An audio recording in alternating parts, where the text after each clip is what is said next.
savage surprise attack by two chimps on an American graduate student. He's killing my friend! Who's killing your friend? My chimpanzee! Conservatives will depict nature as a place of combat and competition, but it's just a conservative projection of their ideology on nature. Many anthropologists were extremely unhappy with the bonobo and tried to marginalize them because their story of human evolution doesn't turn around peace, it turns about warfare and male bonding. Give us some examples of animal behavior that prove this kind of inherent morality in species. Chimpanzees, for example, if someone is distressed because they have been attacked or they've seen a snake or whatever it is, then others come over and embrace them, kiss them and calm them down. But empathy is absolutely central. How could you have a moral system in human society if you don't particularly care about people? I feel that if we recognize the sentience of animals, there's an obligation to treat them better.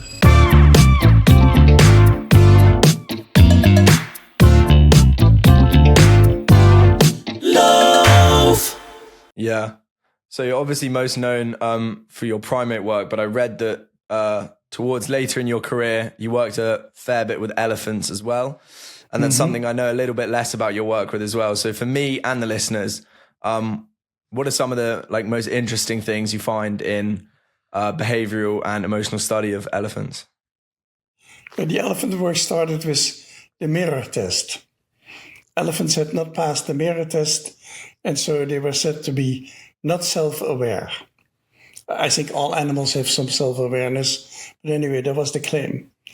The elephants had been tested with a relatively small mirror that was at their foot level. And so I don't know what they saw. They saw some feet moving through the mirror.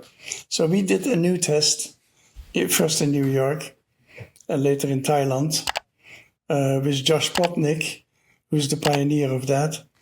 And we gave them a big mirror that they could access. And all of a sudden, some elephants passed the mirror test. So they belong to the category of self-aware animals, according to some people. And then later we got interested in their social behavior, their cognition. Their cognition is, since they are so olfactory oriented, you can give an elephant a bucket with let's say sunflower seeds and a bucket without sunflower seeds, and by smell, of course, he can detect which one he wants. He wants the sunflower seeds, but he can also detect differences like 100 seeds versus 80 seeds, something that you cannot do. And so the elephant has an extremely sharp sense of olfaction, and we got interested in that sort of things too. But my main interest with the elephants was empathy. Do they console each other after problems when one of them is distressed? And yes, elephants do that kind of thing.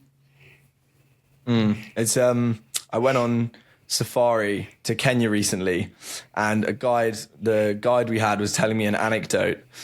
She was explaining the similar principle about how their sense of olfaction is so strong.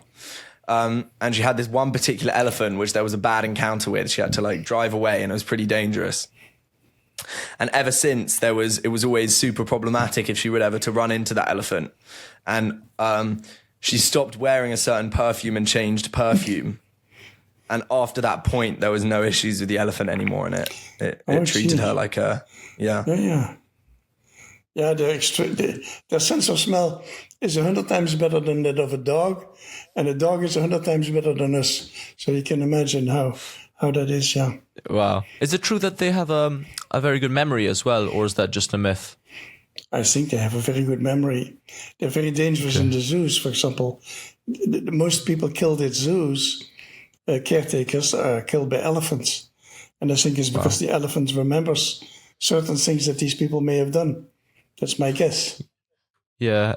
I mean, regarding morality and elephants, I saw one of your experiments with the one of pulling the rope. I was wondering if you could explain that experiment for our listeners, the one where you have two elephants that are supposed to lift something together, and then you have one of the elephants that just puts its foot on it. Yeah. The traditional test is you have a heavy box with food, and a single individual cannot pull it in. with a rope, Yeah. you need 2 individuals to do it. That's the traditional one.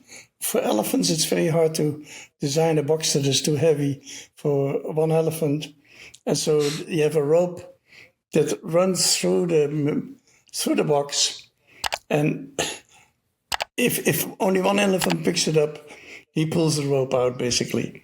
If 2 elephants pick it up, they can pull the box towards themselves. And in some of these experiments, there were some smart individuals who, without doing any pulling, would put their foot on the rope, let the other one do all the pulling. So, yeah, elephants are very creative in that regard. Brilliant. So what conclusions did you come to more overall in terms of, you said you were particularly interested in whether they console each other or not and how that relates to empathy. What conclusions did you ultimately come to about let's say, their moral system? Yeah, so the empathy studies, they started with chimps, but then they spread to all sorts of other species. We now have empathy studies in rodents, quite a few, neuroscience studies. We know that oxytocin is involved. So the empathy of mammals, for birds it's a bit more difficult, but for mammals, the empathy is very similar across the board between humans and rodents. It's a very old system of reacting to the emotions of others and reacting to the distress of others. And so the elephant fits in there, but it's not the only species. There's all sorts of, for example, there's studies on dogs where a person in the family is going to cry and then see how the dogs react. And dogs will lick your face and put their head in your lap, and dogs will react to people who are distressed. So there's all sorts of studies now. Hey guys, I hope you're enjoying the episode. I just wanted to drop you in a word from our sponsor Manscaped. You can use the discount code LOAF to get your discount, because even a lion needs to tame its mane. Get the Performance Package 5.0 Ultra from Manscaped now. Stay fresh with no cuts, so that your baguette leaves no crumbs.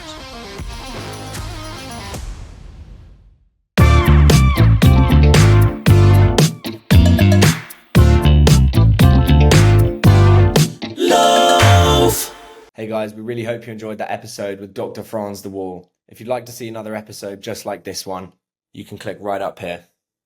Take care.